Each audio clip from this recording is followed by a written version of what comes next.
Umeme and MTN in Uganda dominated trading in the 2022 third quarter, accounting for more than 60% of activity at the Uganda Securities Exchange.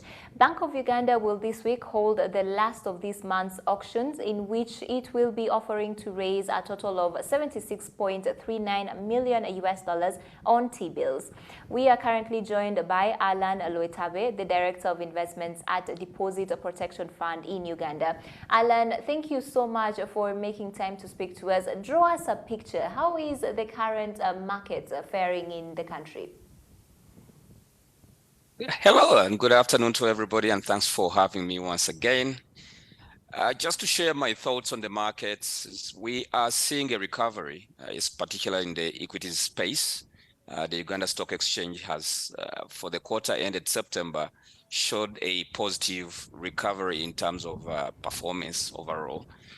It wasn't the best given the history of that market, but we saw a recovery of up to 0.2% upwards.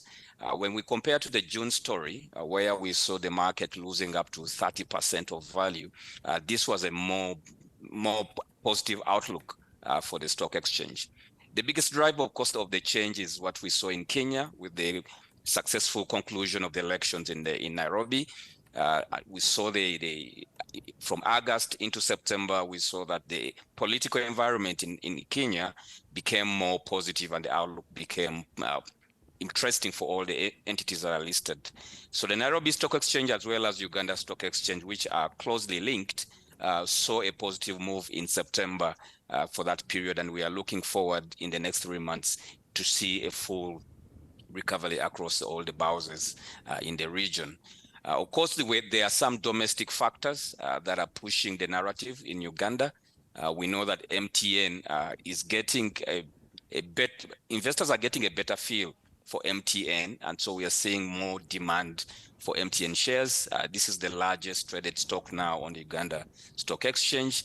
Of course, we still have some negative news arising out of Umeme, another very large listing on the Uganda Stock Exchange, where there is likely that the license for the provision of electricity to the public may be pulled by the Uganda government.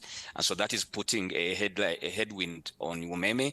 And so that explains the balance of forces that are pushing the performance at the Uganda Stock Exchange. So we have a positive story on MTN, we have negative stories on Umeme, and for a number of cross-listed entities from Nairobi, we're also seeing some positive stories. So overall, looking forward in the next 3 months, we are likely to see the Uganda Stock Exchange doing much, much better compared to the last 6 months. I mean, I'm just very curious. You've touched on Umeme and some of the negative news that are coming in, but we've seen Umeme has actually dominated trading on the Uganda Securities Exchange. We saw in quarter 2, Umeme was among the best performance. Even in quarter 3, Umeme as well as MTN shares, they all contributed about 60% of all trading on a USE. So how do we expect this negative news to really impact investor appetite on the Umeme trading bourse? It's very interesting, actually, that the negative news that is impacting the entity Umeme in terms of their overall business in Uganda is positive for holders of shares of Umeme. The likelihood, or what is likely to happen over the next 3 years or 5, is that the government of Uganda has to buy out based on the pricing that will be prevalent in the market at the time.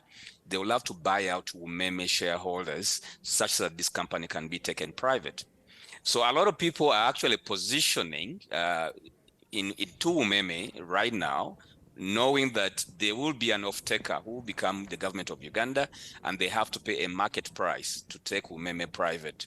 And so this is why we're actually seeing a lot of interest in Umeme.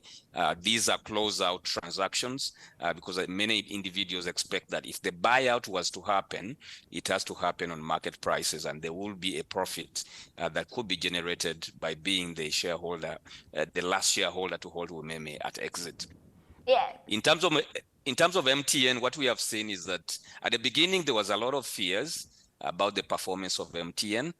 But over the last 6 months, 7 months, we are seeing a lot of familiarity being built in. And so many investors are getting more comfortable, more confident on the prospects of MTN. And so we are seeing a lot of buy orders coming through for MTN as well. So there are different forces. One is a positive environment for MTN driving demand.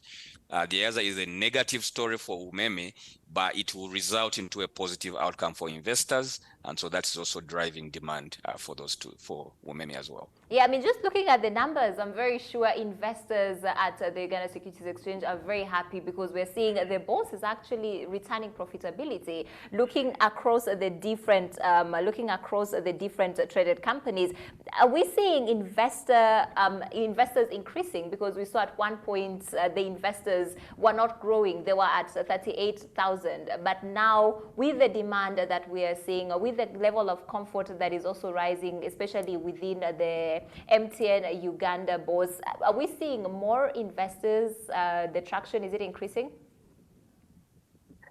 Yes, I think we are likely to see more investor interest into the listed equities within Uganda, but also within the region. What I can share is that I know for sure that a number of institutional investors, pension schemes, for example, that had sold out of equities in the last year, in anticipation that the market would lose value. And that sentiment actually ended up materializing in June, July, and August. Now, what we are seeing is that the low level of prices, the market has fallen so low that it's offering lucrative entry points.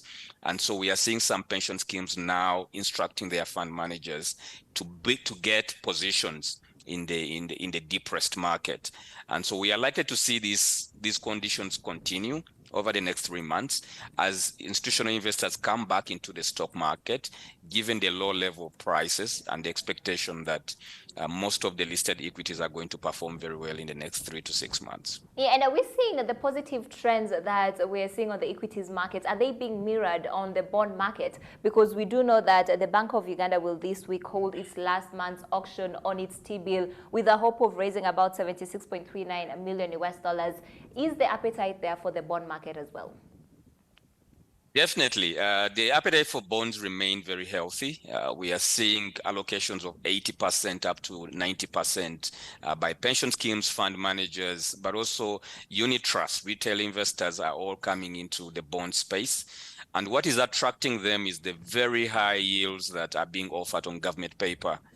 For a 20-year bond right now, you can get 17.5% annually for 20 years as coupon. You are looking at a yield of about 18.5%. So the bonds are discounted and they also offer very healthy interests annually for investors. If we look at on the tax side, a 20-year bond in Uganda will cost you around 10% withholding tax versus 20% for a 5-year bond. So we are seeing a lot of investors being attracted by these very high interest rates. Of course, the low tax rate that is provided on long-term paper, and also being mindful that the environment, there's not enough investment opportunities in the Uganda space. So many investors are focusing their efforts on building up positions within the bond space. We are also seeing interest from global investors who are looking to also build up their position in the local paper, particularly